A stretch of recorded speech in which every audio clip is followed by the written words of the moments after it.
দিলে চিকেন রান্নাঘরটা আমার জন্য। এই দেখো ছুটির দিন, আজকে রবিবার বিকেলবেলায়, তো সবাই চিলি চিকেন খাবো খাবো করছিল বাড়িতে, তাই একটু চিলি চিকেন বানাচ্ছি। সব চিলি চিকেনটা ম্যারিনেট করা ছিল ভিনেগার দিয়ে, এবার সব মশলা দিচ্ছি। 15 মিনিট মতো ম্যারিনেট করে রেখেছিলাম, ছোটো ছোটো করে কেটে পিস পিস করে। এবার সব মশলা দিয়ে চিলি চিকেনটাকে এবার মাখবো। সব মশলা চলে গেল, জিরে বাটা, আদা বাটা, জিরের গুঁড়ো, আদা বাটা, রসুন বাটা, ধনের গুঁড়ো। এবার ডিম ভেঙে দিলাম, একটু সয়া সস দিয়ে দিলাম, একটা ফ্লেভার আসবে সেজন্য, আর 3টে ডিম দিয়ে দিলাম। দেওয়ার পরে দেখো এবার দেবো কর্নফ্লাওয়ার। সব কিছু দিয়ে প্রমাণ মতো মাপ দিয়ে সব কিছু এবার হাত দিয়ে ভালো করে মাখিয়ে নেব।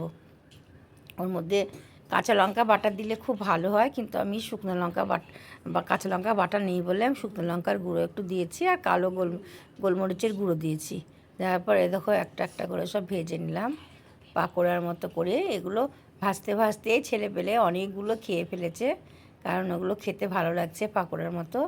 আর এগুলো দেখো চিলি চিকেনে দেওয়া হবে। কেটে ধুয়ে নিয়ে আসলো, আমার ভাজা কমপ্লিট। এবারে দেখো চিলি চিকেনগুলো দেখো কি সুন্দর করে ছোট ছোট করে ভাজা হয়েছে। এবারে দেখো আদা, রসুন আর লঙ্কা কুচি কুচি করে কাটা ছিল, সেগুলো দিয়ে দিলাম। এবার ক্যাপসিকাম একটু হালকা ওটা ভাজা হলে ক্যাপসিকাম আর পেঁয়াজটি দেবো। টমেটো না দিলেও চলে, আমি ইচ্ছা করে দিলাম। টমেটোর ভেতরকার বীজগুলো ফেলে দিয়ে শুধু টমেটোর খোসাগুলো, গাগুলো, বীজগুলো আর জলগুলো সব ফেলে দিয়েছি। দিয়ে দেখো এগুলো কষার পরে এবার ক্যাপসিকাম আর ওগুলো দিয়ে দেবো। ছেলেপেলে তো আগ্রহ হয়ে বসে আছে কখন হবে খাবে। এমনি তো অনেকগুলো পাকোড়া খেয়ে নিয়েছে ভাজতে ভাজতে। দেখো দিয়ে এগুলো ভাজার পরে এগুলো দিয়ে দিলাম, পেঁয়াজ দিয়ে দিলাম। অনেকটাই তো, সেই জন্য অনেকটাই দিতে হলো। পেঁয়াজ, ক্যাপসিকাম অনেকটাই দিতে হলো, কারণ আমাদের প্রায় 1 কেজির কাছেই চিকেনটা ছিল। এবার একটু লবণ দিয়ে দিলাম, ওটা ভাজা ভাজা হবে হালকা করে। তারপরে সয়া সস, চিলি সস আর তোমার টমেটো সস 3টে একসঙ্গে মিশিয়ে রেখেছিলাম, সেটা এবার দিয়ে দিলাম।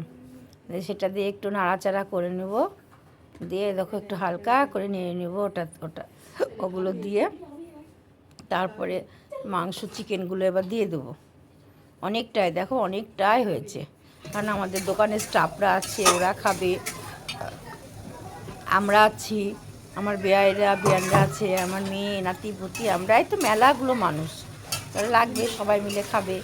এই যে এবার কর্নফ্লাওয়ার গুলে একটু হালকা করে জল দিয়ে দিলাম, কারণ একটু গ্রেভি না করলে পরে তো ওটা একবারে ড্রাই করলে, শুধু মুখে খেলে ড্রাই করলে ঠিক আছে, কিন্তু এটা সবাই রুটি দিয়ে খাবে। কিন্তু দুঃখের বিষয় আমাদের আজকে তন্দুরি রুটি দিয়ে খাওয়ার কথা ছিল। বলে না যারা ব্যবসা করে তারাই খেতে পায় না। আমাদের বাড়ির জন্য তন্দুরি রুটি বানাচ্ছিল কটা, তখন অনেক দূর থেকে একটা কাস্টমার এসে বললো আমি মেলা দূর থেকে এসেছি, এবার আবার ঘুরে যাব, আপনারা দেবেন না? তো ছেলে ফোন করে বললো মা আজ আর তন্দুরি রুটি খেতে হয় না, তোমরা এমনি গমের ময়দা রুটি দিয়ে চিলি চিকেন খাও। দিয়ে কী করবো, অগত্যা। এই যে এবার সবাই রিভিউ দিচ্ছে দেখো খেয়ে। এই কেমন হয়েছে বল?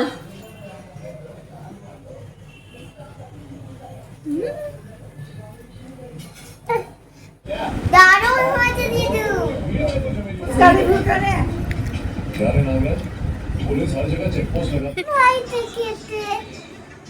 মিটি ভালো হয়েছে। রবিবার রাতের ভিডিও আজকে সোমবারে ছাড়ছি এডিট করে। রাতে বুদিয়া চিলি চিকেন রুটি, এই হলো রাত্রিকার খাবার। রাধে রাধে, তোমরা সব ভালো থেকো।